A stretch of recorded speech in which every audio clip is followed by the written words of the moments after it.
One. All right, go ahead. All right, guys. Hey, welcome to Ronin Channel. Got a very special episode. I can't even tell you how special this one is. This is Alex Falconi, and I want to let you do your introduction. Hey, Alex. Hey, good to meet you. I would assume, I think you got in contact with me through the Proper Person channel. Correct me if I'm wrong. Heck yeah. All right, making sure because I have two channels. Anyway, it's good to Oh, be no way. here. You have two channels. What's your other channel? The other channel is called Our Nevada Judges, and it's linked. Oh, Yeah. I looked at it. I looked at the website. I didn't see know it was a channel. Yeah, well, the website is the main point, and then I use Facebook, YouTube, and Twitter to funnel traffic to the website. But yeah, the YouTube channel has Oh, all the videos we've recorded of candidates and judges and such. oh, okay, okay. And I always have to make sure because with both channels being so active, I can't usually keep track of how each of my supporters finds me.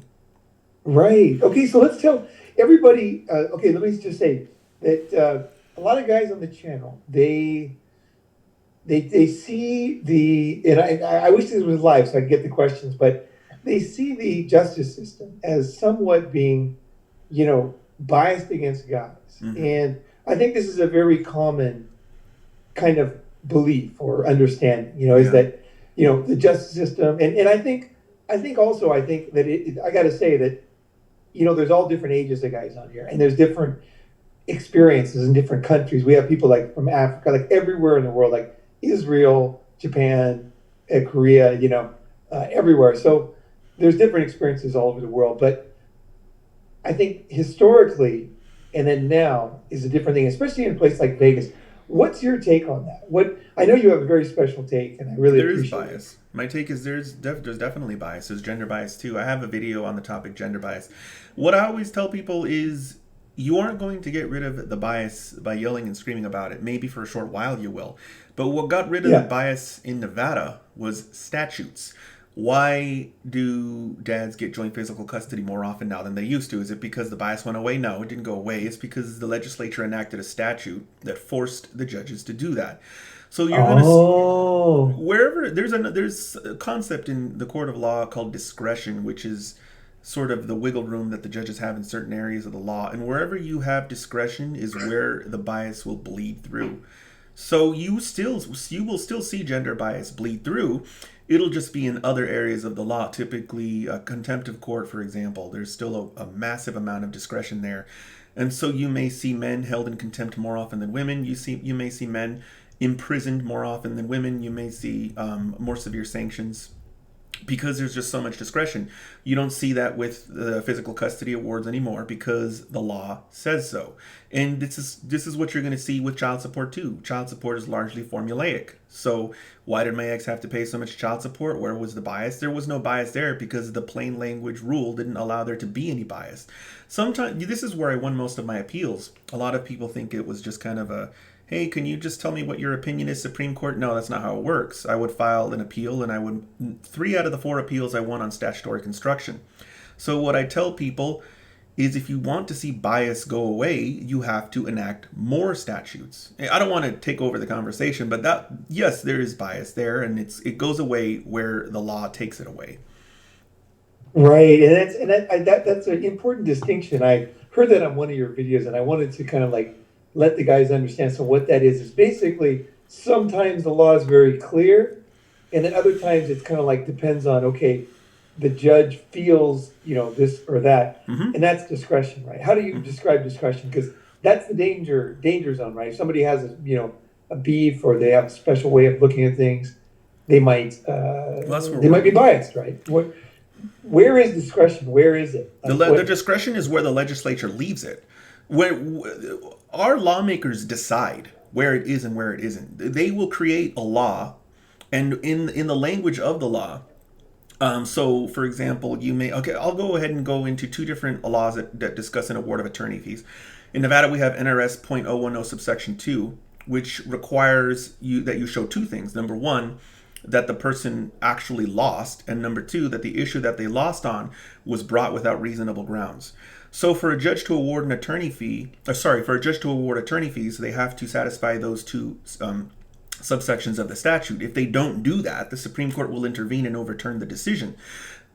when Because it's clear. It's right. like if this happens, then that. If Well, that doesn't happen, then that. even with those two subsections, there's still some discretion, but it's not very much. I'm going to give you a different statute that they passed recently. I think it was in 2015. I may be off by a year or two.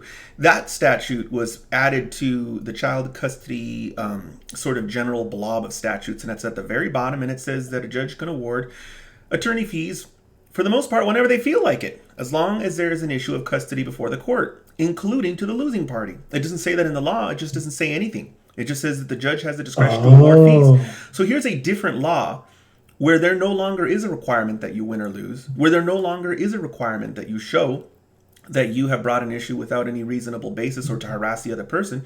So a judge can just say, hey, based on this law, I'm just going to award fees.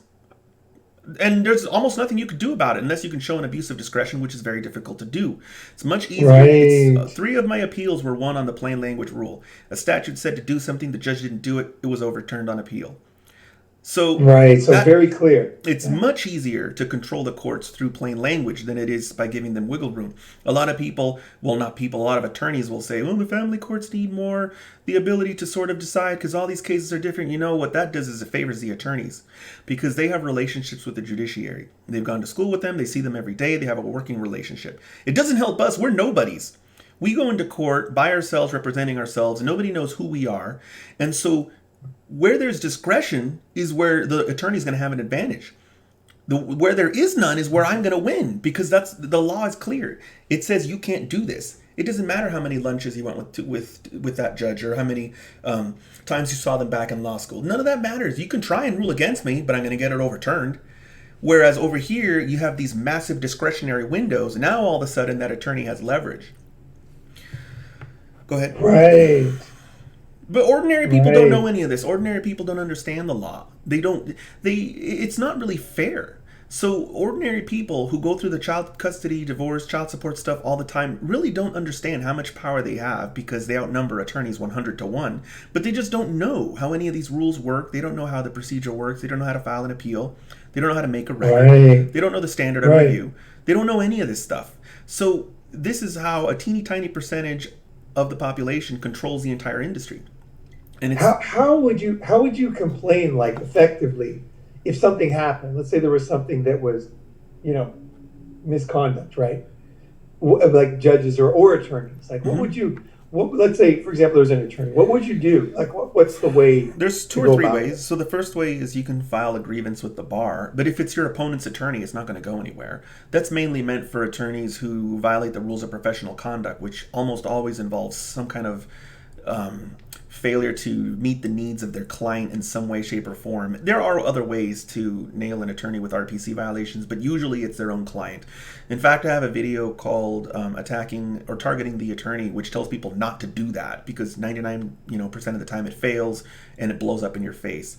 In my case, I never filed a bar grievance against any attorney. None of them. I just didn't do it because I didn't feel that there was an RPC violation. The other way is through what they call a fee dispute. If you have a dispute over the fees that your attorney charged you, I'm on the fee dispute committee, so I don't want to talk about it too much. But there is a mechanism that's available for people. And then I think there's a third way that I know those. There should be. Oh, well, yeah, there is a third way, which is to sue the lawyer using what they call legal malpractice, which is incredibly difficult to win on. And I don't need to go into that. I have a topic. I have a video covering the topic. But yeah, those are the ways that you can go after the attorney, which is, in my opinion, pointless. They're doing their job. It sounds like it. That's what I was listening to. I'm like, okay, he's saying it's pointless. Just so you guys know that Alex is not an attorney. I'm not an attorney. None of this is legal advice. And we're just talking about stuff. Alex represented himself. And you went all the way to the Supreme Court and changed Nevada law. Is that correct? That's true. How did you? Yeah. So the case that published that expanded Nevada case law is called Falconi v. Secretary of State. And I have a bunch of those videos on my channel too. But what happened was the legislature enacted a program called the Confidential Address Program for Victims of Domestic Violence. And it didn't dawn on them that a person might use the program and lie. So since the legislature didn't create a mechanism for parents like me to challenge that process, I went to the Supreme Court of Nevada and they created. Oh, okay, wait. Just pause because my audience doesn't know so much about law. So basically, like, she's saying she's taking like almost like in the mafia where you you take you go into hiding, right? Yeah, And that's what that the is. police, Yeah, that's exactly yeah, what they that give is. you a different address, different name, right? Yeah. So if there's domestic violence, then they can get whoever is the victim can get a different address, and no one knows where they are, and they receive their mail kind of Right. anonymously, right? Right. So the program is supposed to be for actual victims of domestic violence. It says in the language of the statute that the program is for victims. But one of the mistakes that the legislature made is they listed a bunch of evidence, what they call evidence, that you can use to get that specific protection. One of those pieces of evidence, that's the flaw. So it specifically lists a temporary restraining order. The problem is, if you look at the statutory scheme that discusses how temporary restraining orders work, you can Yeah. get those even if you're not a victim. So in the language of that other scheme is a provision that allows you to get a restraining order if you can show that there's a potential for domestic violence occurring, and that is the standard that her attorney used. Oh, so potential. So she and her attorney basically exploited a loophole slash the legislature's incompetence in fashioning the Yeah. confidential address program. So when I took that to the attention of the Supreme Court, they agreed with me that it was a problem. So they then created a procedure, which is the Falconi procedure, Falconi v. Secretary of State, that you can use to challenge. It basically forces your ex to go into court and show that she's an actual victim. Which, mind, there was no evidence of it. It never occurred. She didn't even go to court. She didn't even go. Right. And Right. so Yeah, that was a problem in Nevada. Yeah, big time back in the it's day, a right? problem anywhere. Anytime you create a silver bullet or a golden ticket, you're going to have people abuse the process, which is why you can't let them circumvent the courts. So the problem with the confidential address program is it bypasses the court system. You just file an application with the Secretary of State, they look at it and they give you the address. They don't even talk to anyone else. Nobody else is even a part of the process. They just trust you blind. Wow. And so this is what I talk about with incompetent legislatures that don't think things through. They'll create these schemes without thinking them through, without trying to understand the perspective of the antisocial exploiter, the person who just wants to win and doesn't care. They don't care about Right. society. They don't care about their kids. They don't care about any of this stuff. They just want to win, and you create a pathway for them to do it. They're going to abuse it. So that's Well, what she did. that's what I often say, myself is like people will say that the system is biased or whatever for women, but there can be, or they'll blame it on women, like, right. The Hmm. thing is, if you give people opportunities to cheat, essentially, They they're will. going to take them, and that's Exactly. just human nature. That's why it's so important to make things fair, right? Right. The So that leg- even for ourselves, this is one thing nobody talks about anymore, but it's your own personal discipline hmm to have your own, like, values and integrity, right? Yeah. Where you don't take advantage of things that you could. But very few people even do that, and then they blame somebody else who has an opportunity who takes it, right? But Right. they themselves would have taken it if they could have. Right. And So that's it's the like, beginning. Yeah. That's the yeah, beginning and end of that situation. yeah, you have to look at yourself like really hard when you say that. You have to say, am I living in integrity, right? Am I living, like, if I had an opportunity to take advantage of something, would I or would I not? Right? It's always very tempting. It takes incredible discipline not to take advantage of a loophole, right? Yeah. It does. Especially if it has a huge advantage for you, right? Yeah. It does, You and it's know, just not realistic. Especially in a right, system where there's so much acrimony, where there's so much at stake, it's going to draw that out. People are going to get desperate and they're going to exploit those loopholes. right, right. So the key is like closing loopholes. I know you're very successful in your own business, and you're a programmer. What kind of tell me about what you do? So I'm a web development engineer for Amazon, and I develop internal websites for. That's the best way to describe it. There are Okay. tools, but they're internal tools for our employees. They're not outside facing tools. Oh, okay. My friend runs. I don't know if he's the top guy, but he's quite up there. Does AWS for Cool, Amazon in cool. San Francisco. Yeah, yeah. I should introduce you to him. He's a very cool guy, friend of mine Hmm. from Japan.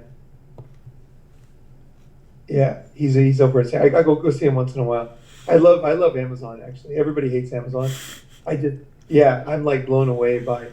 To me, I wish the U.S. government was owned by Amazon, basically. Well, the Like customer you could obsession. file a motion that easy. You know, Hmm. you could start a company, $10. Yeah.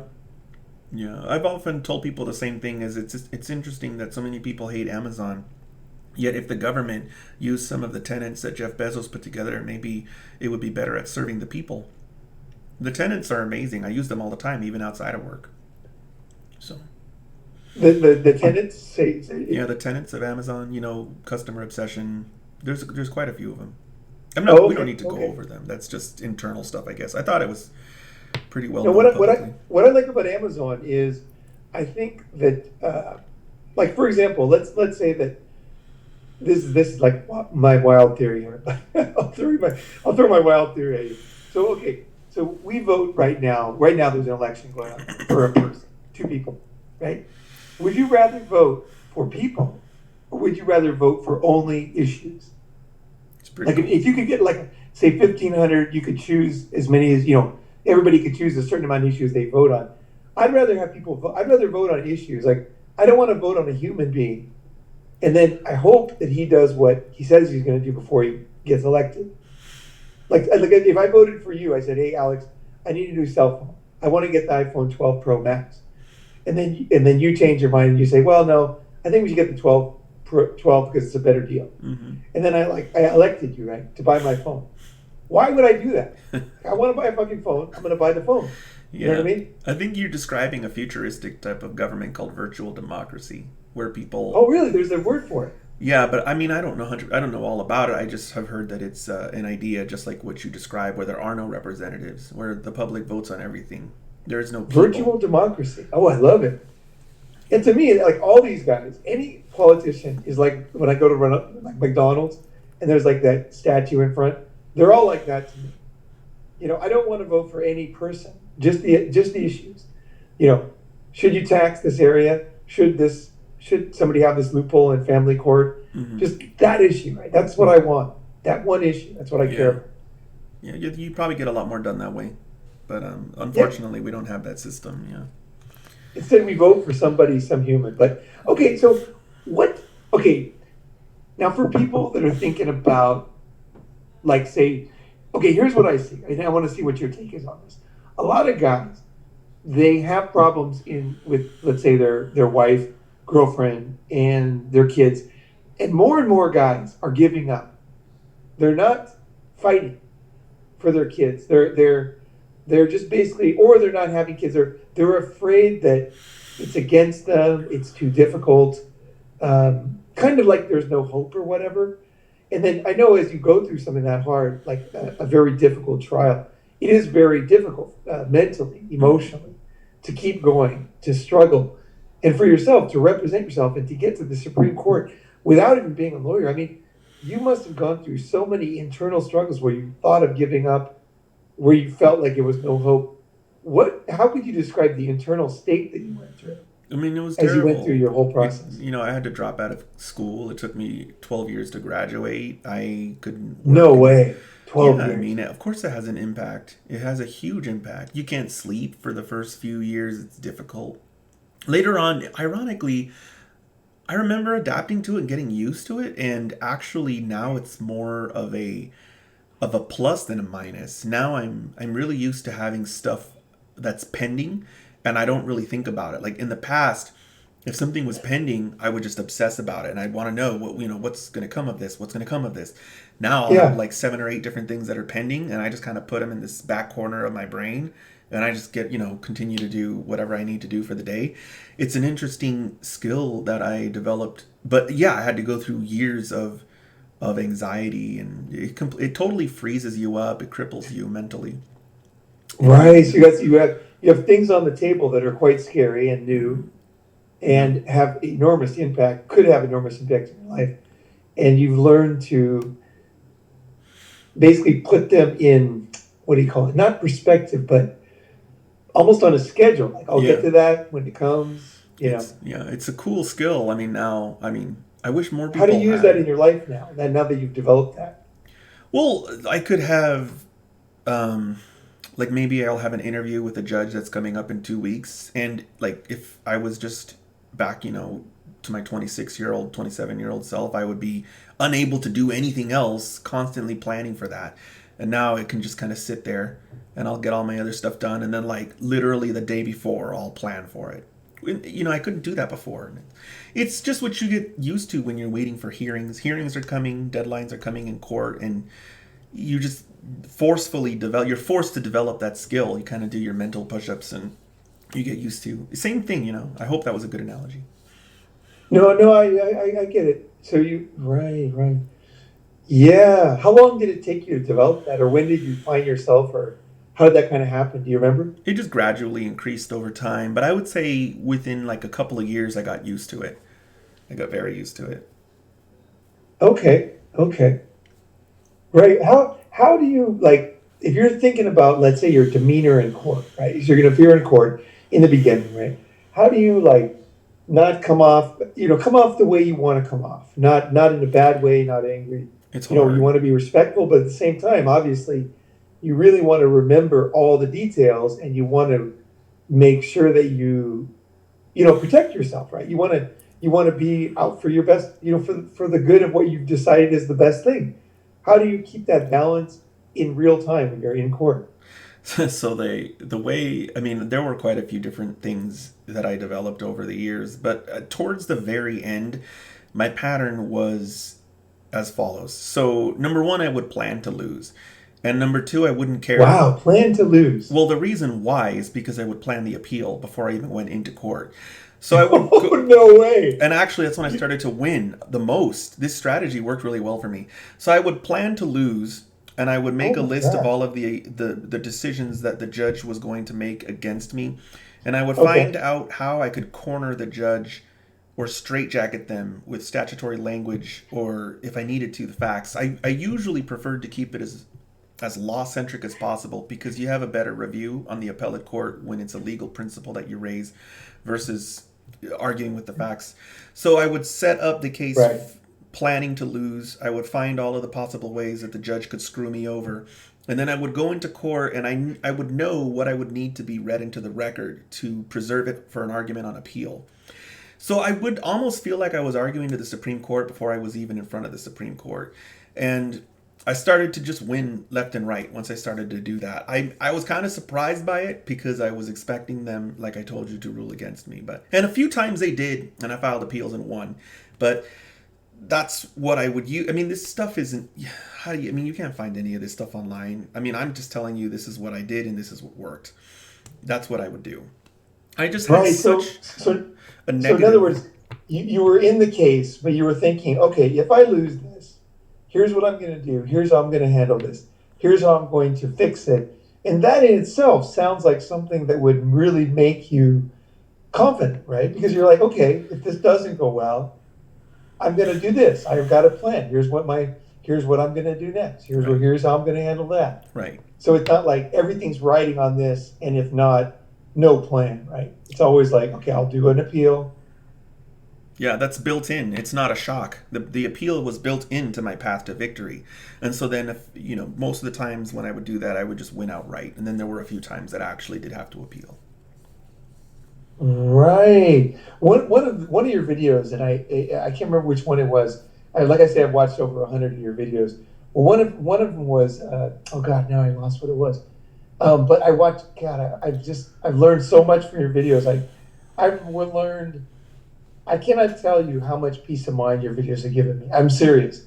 Like it's like amazing. Like your stuff is like really special. It's not just another channel. Like your stuff is amazing. You really have an ability to focus on the issue. What needs to be done? Not like getting like overblowing this big emotional thing. You're like, what's next? What needs to be done here? What did I miss here? What did I do? How do you always think that way, or is that the way No, you? I learned that. I learned that from my opponents. A lot of people say, didn't you feel like kind of a jerk, fighting the judge and all this? And I was like, well, I learned it from them. I learned it from the judge. I learned it from the lawyers. The judge's attitude on the bench is, what are you going to do about it? And so I learned, well, this is what I'm going to do. I'm going to file an appeal and have your decision overturned. And so I got this attitude from them. I learned these behaviors from them.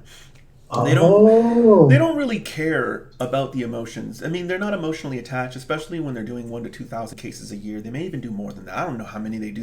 They do an insane amount of cases. How are they supposed to care? wow. How are they supposed to care about our kids when they see 1,000, 2,000? They're not going to care. The attorneys are running businesses. That's what they're there for. They are running businesses, and we fit into the business model. So, I mean, they say they care about kids and stuff, but can they really? It's not really a system that's designed. So I learned through the process that this is just a machine, and the machine has levers and buttons, and what matters is the outcome.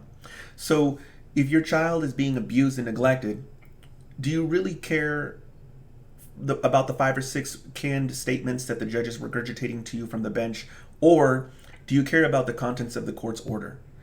Like, in the end, this person doesn't know you, and they're going to forget who you are within 2 seconds. All that matters is the order.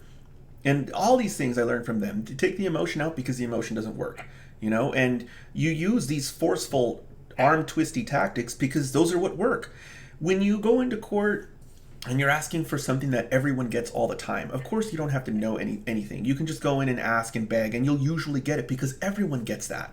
But once you go into court and you start asking for things that are incredibly rarely dished out, for example, I had to terminate my ex's parental rights. Once you start to ask for that kind of relief, now all of a sudden everyone wants to fight you. So you have to learn how to fight back, because they're going to get in the way of what's best for your child. They think they know what's best for your child, but they often really don't understand the details of the case. And this is mainly because the attorneys aren't really there to present the full case to them. The attorneys are there to present their side. And so sometimes, I mean, in rare situations, you have 2 really good attorneys and you'll get everything in front of the court. But oftentimes the court really doesn't know fully what's going on. And so you're just forced into this strategy of control. You have to control the outcome, because otherwise it's going to control you, and who's going to suffer in the end? Your child. So this is all stuff that I learned to do because they really didn't give me any other choice. There wasn't any other thing that I could have done to get to this conclusion that I got to in the end, which is termination. I mean, I hope that answers your question well enough. I mean, No, yeah. So, like, basically, what you're saying is like, okay, with the standard case, they're going to help you. Like, you go to McDonald's, you want a Big Mac, they give you a Big Mac, right? right. It's easy, right? It's a standard thing. Yeah. But if you're trying to get something very, very special done anywhere, it's always difficult because it's not the standard thing, right? Yeah. And then essentially the staff, wherever it is, let's say a restaurant or whatever, they don't really want to do it. You know what I mean? Like, they want to kind of give you the standard thing. Here's what you get. Here's what's expected to give. But depending on when you're talking about children and human beings, then the complexities are enormous, right? Right. So, and also the human motivations can be so complicated and so hidden, right? So if you know something is not good for a child, people just, when you have a neighbor that's off, let's say you live next door for many years, Yeah. the first they seem normal, right? But then eventually after a while, you start to realize they're strange, right? Mm-hmm. And it's like the people in the restaurant, the people in the court, the people in anywhere, they just don't see that because they're not there long enough. Whereas if you're there long enough, I think that's the problem. Is they're not living with you. So they don't actually see the real situation because there's no possible way they could. That's exactly what I want. I want to talk about that. They don't live with you. And so they need to abandon this ridiculous idea that they have, which is that they're going to somehow therapy you through your co-parenting. There are too many judges who think that they are just going to give you therapy advice, give you psychological advice, and give you all these chances to take care of your child when they're not there all the time. They might see you once every 6 months if you are one of those litigants who aggressively files papers. They can't do that. That's an impossible job. It's not their job. They have to make hard decisions now that are going to last years. They have to stop being so nice. I talk about that in the video, Best Interest of the Parents. By obsessing over what the parents... Yeah, I saw that one. Yeah. They think that the parents this and that, and they feel bad for mom or dad.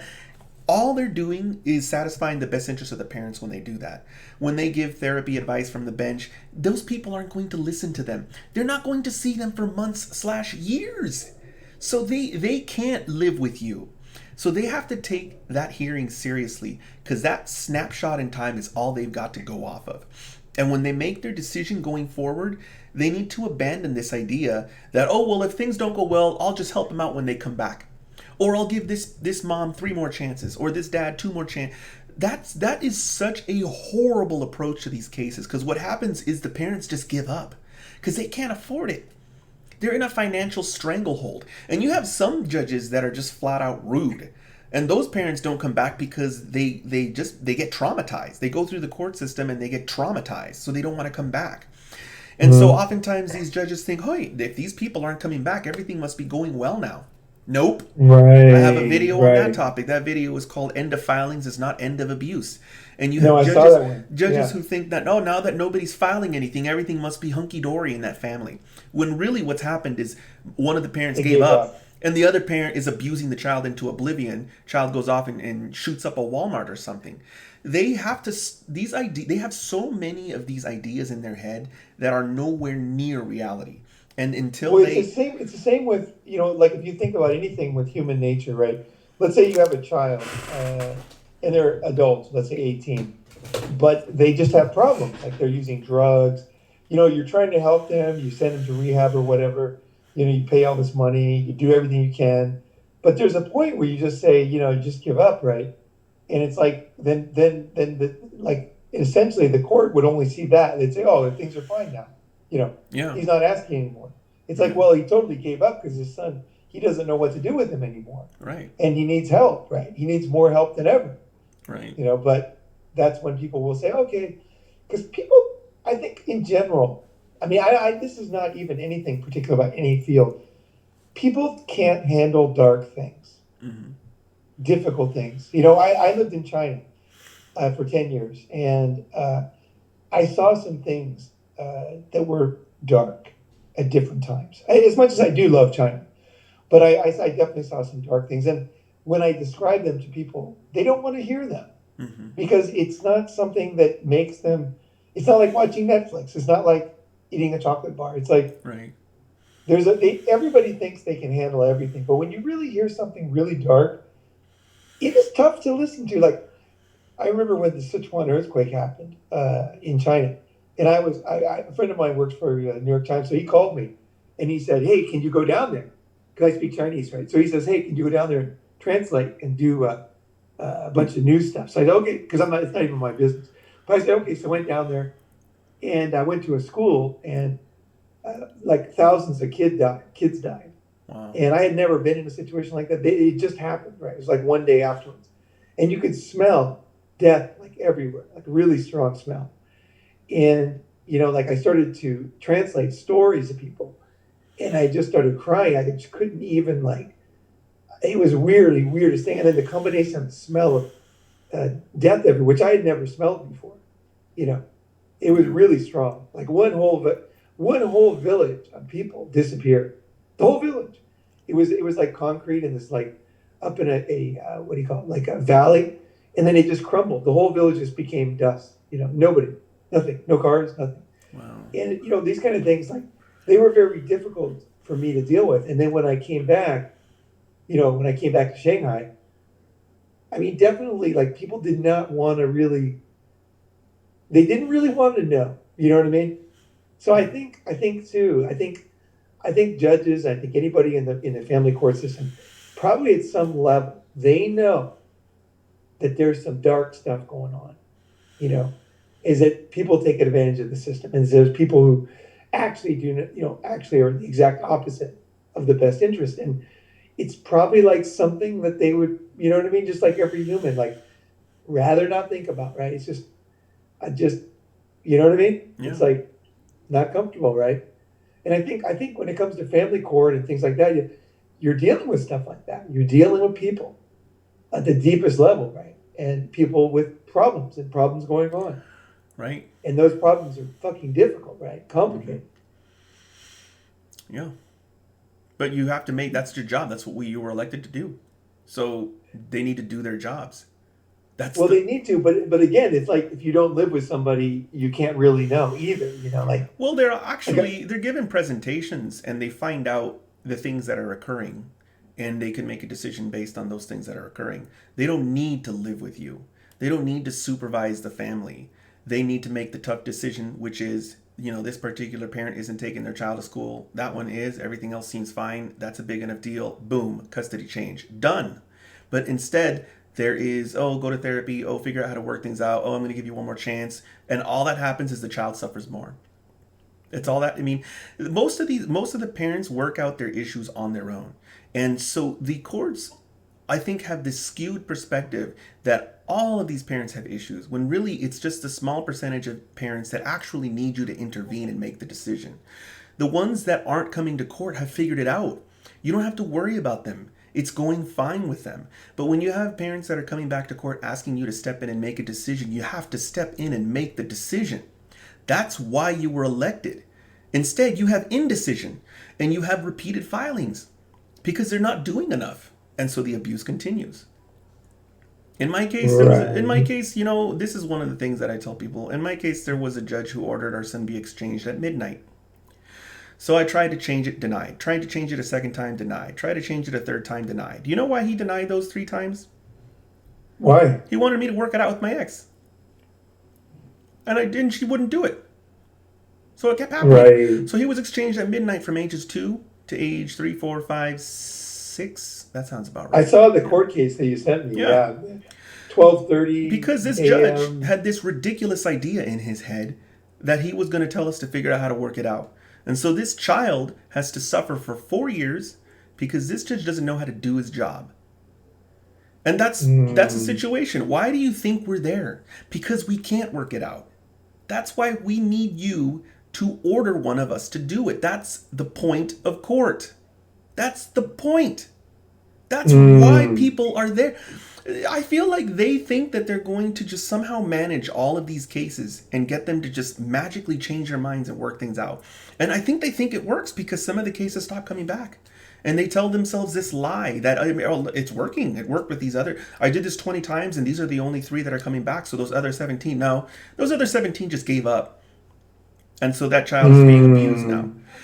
Or one of the parents gave up and then the other one took over, right? The one who was usually the abuser.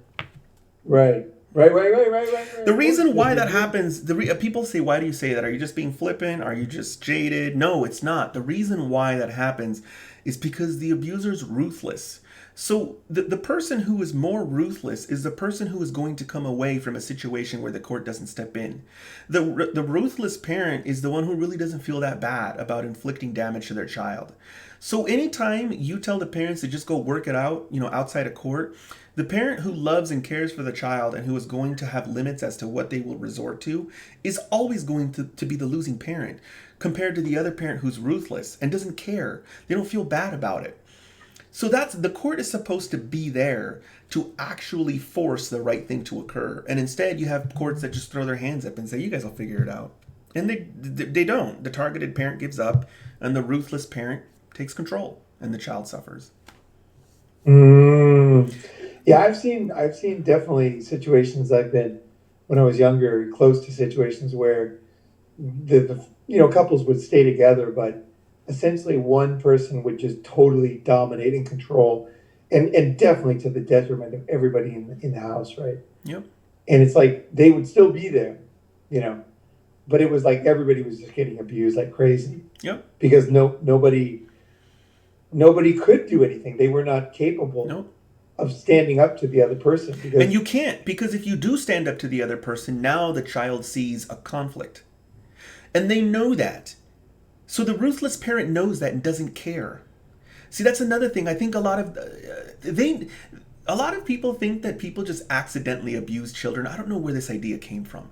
There's nothing accidental about it. They're very deliberate and they're very conscious about what they're doing. The thing is they justify it. They think it's okay. They come up with reasons as to why they can do it. The other types of cases that involve neglectors like drug addicts and alcoholics and stuff, those are easy cases. That person doesn't go to court and present anything. They're sad people. Those cases are easy to work through. It's the case with the abuser that you just described that's actually extraordinarily difficult to deal with because there's so many preconceived notions that aren't true. Right. Okay, let's see. I was just thinking of a few. I definitely want to hear if I'm missing any questions, just start, ask yourself the question because and I'll just throw a couple of things.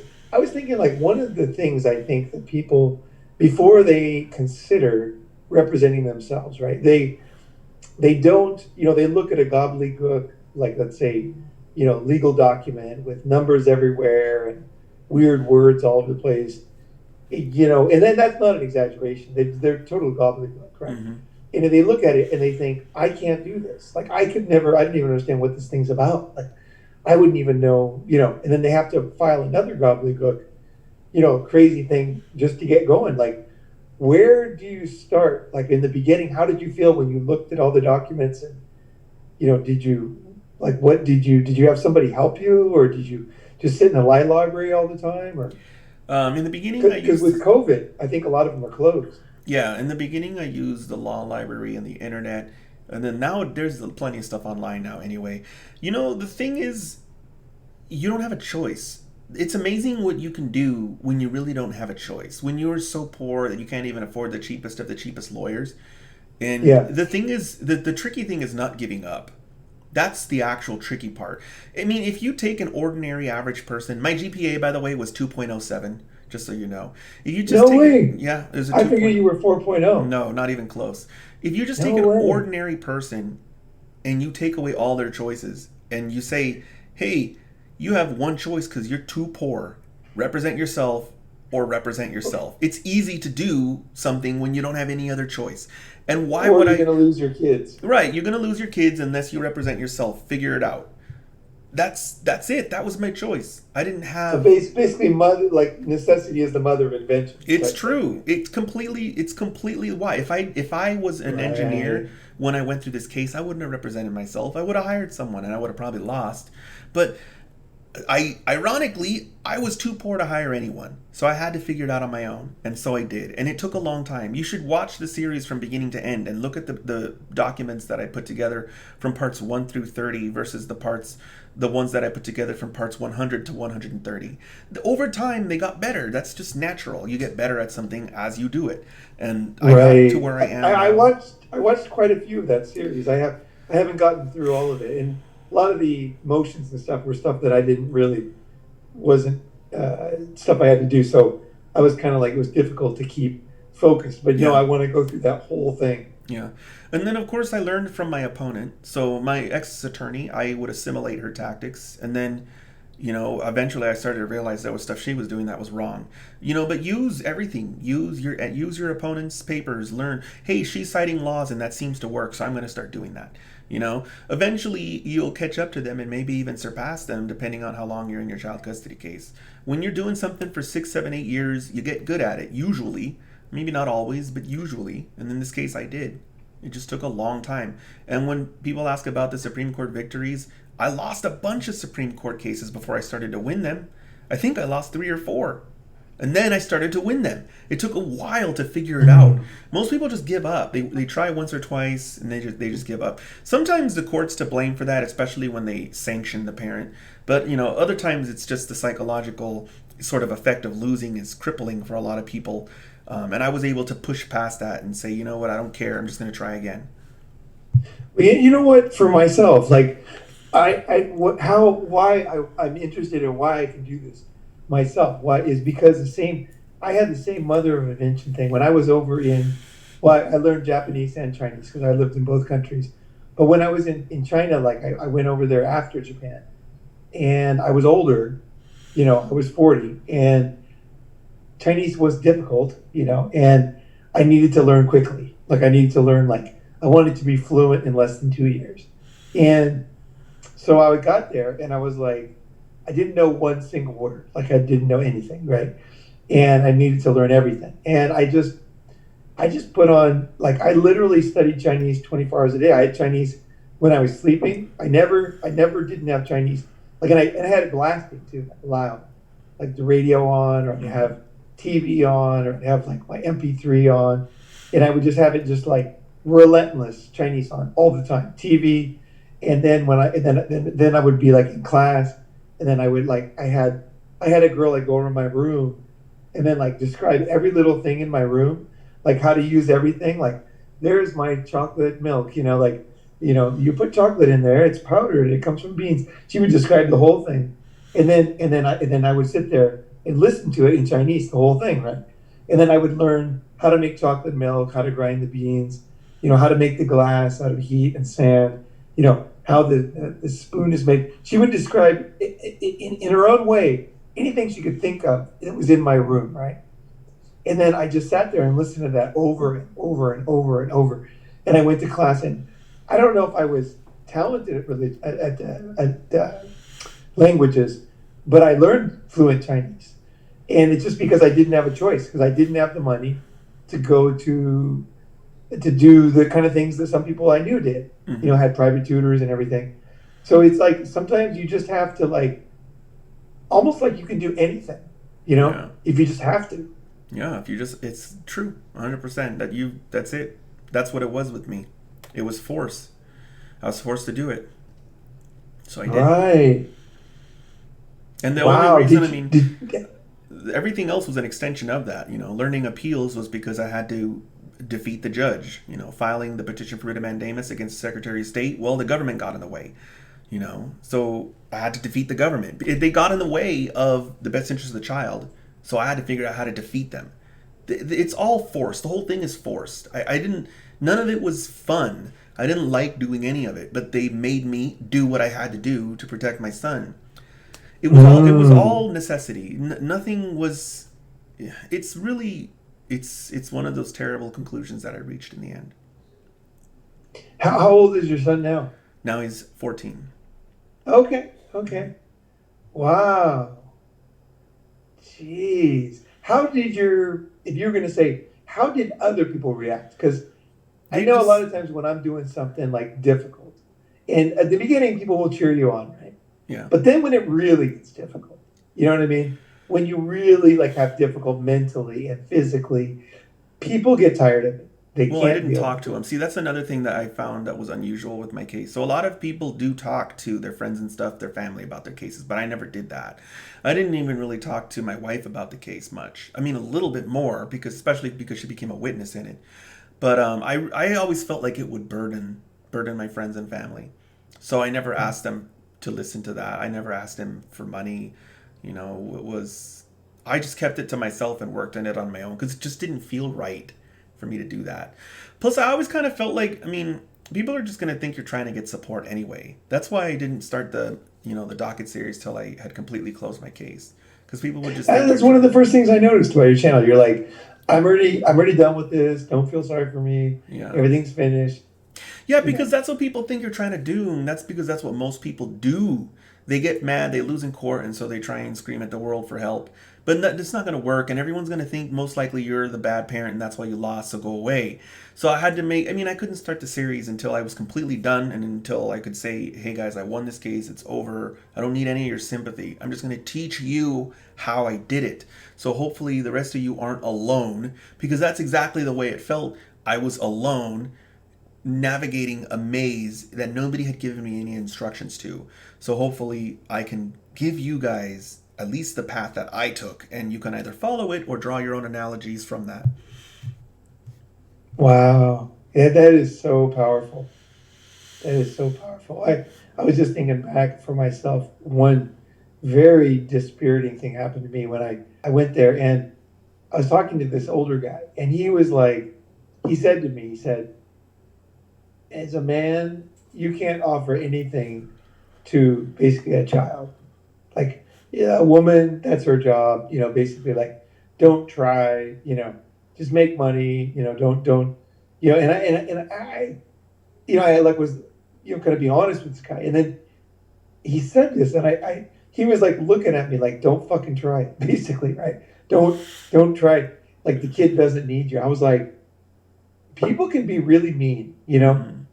when it comes to like stuff like this. I don't know what kind of trauma he had, like if he had lost kids before, Yeah, a lot of and it was times. like a Yeah, a lot of times that's what it is. They on their own made a decision like that, and so it makes them inside. It makes them feel good to tell other people to take the same decision they took because that means they were right. You know, if you went and you saved a child Right. and you proved that guy wrong, he's going to be upset because he's going to question the decision that he made long, long time ago. So you'll get that reaction from people. It's something that I've noticed. I don't say anything. I don't confront them about it, but I've noticed that. I only have a few minutes, so maybe if your viewers want to do a live stream, I can take their questions. But I'm gonna have to get going pretty soon. Yeah, no, it's all good. It's all good because they don't know we're doing this, so I'm just Yeah. going to go ahead and upload it Yep. when it's done. So yeah, no problem, no problem.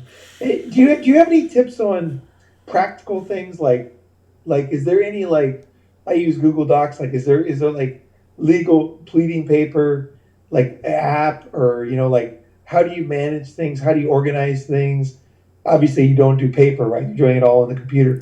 Is there any kind of tricks you have, like the kind of tools or tech tools or apps or whatever that you use, or is it all old school or So I have two videos that would answer your question. So the first one is no organize. way? Okay. The first one is organizing your files, which does cover how I organize my files in the beginning and then the transition towards electronic organization. And then the second one is Our Family Wizard, which was one of the biggest pieces of evidence that I was able to use towards the later half of my case. You haven't seen that yet if you watched the most recent videos, but it is coming up. So those two videos, Organizing Your Files and Our Family Wizard, is what I would recommend for organizing your stuff. Okay. Do you have any message out there for guys? They're, Um, either in the middle of this or thinking about this or went through this. Man, all that there isn't. The only thing I can say is don't feel bad about representing yourself if you have to. There's no shame in a situation where there's no choice.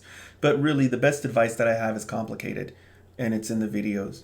So I mean, that's the best I can do with just a soundbite. Okay.